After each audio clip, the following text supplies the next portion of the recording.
오늘 최순실 국정농단 국정조사 특위의 7차 청문회가 있었습니다. 오늘도 대부분의 증인이 출석하지 않았습니다.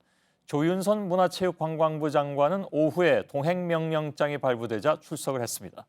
이른바 문화계 블랙리스트에 관련한 질문이 쏟아졌는데 조 장관이 이 리스트의 존재 자체에 대해서는 시인했다고 합니다. 지금까지 볼 수 없었던 자세이기도 하죠.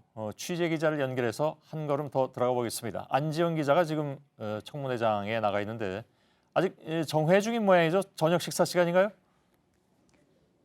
네, 식사 시간 때문에 지금은 정회 중이고 잠시 뒤인 9시부터 다시 재개될 예정입니다. 예. 오늘 조윤선 장관이 문체부 고위 관료로부터 블랙리스트 관련한 보고를 받았다는 사실, 이게 공개가 됐다면서요. 그러니까 아마 그게 공개가 안 됐으면 끝까지 블랙리스트에 대해서는 모른다고 했을 수도 있겠는데 그 내용을 좀 전해주시죠. 네, 맞습니다. 오늘 더불어민주당의 박영선 의원이 문체부 고위 관료로부터 받았다는 제보가 청문회장에서 공개가 됐습니다. 이 제보 내용에 따르면 조윤선 장관이 취임한 직후에 이 실장급으로부터 정부 비판 인사에 대해서 이 지원금을 축소하거나 제한하는 방안에 업무 보고가 있었다는 겁니다. 이에 대해서 조윤선 장관은 개괄적으로 보고가 있었다는 내용을 시인했습니다. 예. 조윤선 장관은 이전에 블랙리스트 자체가 없다고 얘기를 했는데 오늘은 그러니까 존재를 인정했다는 셈이 되는 거죠? 네, 맞습니다. 11월 달 청문회에 중인으로 참석했을 당시만 하더라도 모른다, 관여한 적 없다고 일관했었는데요. 그런데 오늘은 이 명단 존재 자체를 인정했습니다. 다만 블랙리스트라는 표현 자체는 사용하지 않았는데요. 처음부터 인정한 것은 아니고 의원의 20차례 가까운 축궁이 이어지자 뒤늦게 시인했습니다. 이 조 장관의 발언 직접 들어보겠습니다. 블랙리스트가 존재한다 안 한다? yes, no. 어느 게 맞아요?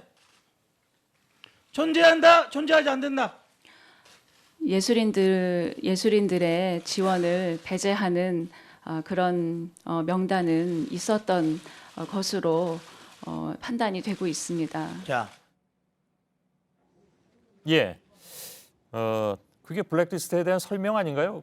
굳이 따지자면 뭐 그렇게 되는 셈이 됐는데 블랙리스트라는 표현은 쓰지 않았지만 이 블랙리스트의 작성 경위에 대해서는 그럼 뭐라고 얘기를 했습니까? 그러니까 왜냐하면 지금 특검은 이 리스트가 조윤선 장관이 정무수석일 때 정무수석실에서 작성된 것으로 보고 있거든요. 네, 맞습니다. 이 조 장관은 이에 대해서 이 존재 자체는 알았지만 관련 의혹이 제기됐기 때문이지 여전히 문서 자체는 본 적이 없기 때문에 이 작성 경위나 또는 전달 경위에 대해서는 아직도 모른다고 얘기했습니다. 예. 자, 오늘 특검에서 이른바 블랙리스트 4인방에 대해서 구속영장을 청구했습니다. 이들은 어떤 혐의입니까? 이들은 모두 이 직권남용과 위증죄 혐의입니다. 이 블랙리스트 4인방은 모두 김종덕 전 문체부 장관과 김상률 전 교육문화수석 그리고 정관주 전 문체부 1차관과 신동철 전 비서관입니다. 이 모두 블랙리스트 작성과 이 전달에 기여했다는 의혹을 받고 있는데요. 이 중에서도 국회 청문회에 출석했던 김종덕, 정관주 이 두 사람에 대해서는 위증죄 혐의도 추가된 상태입니다.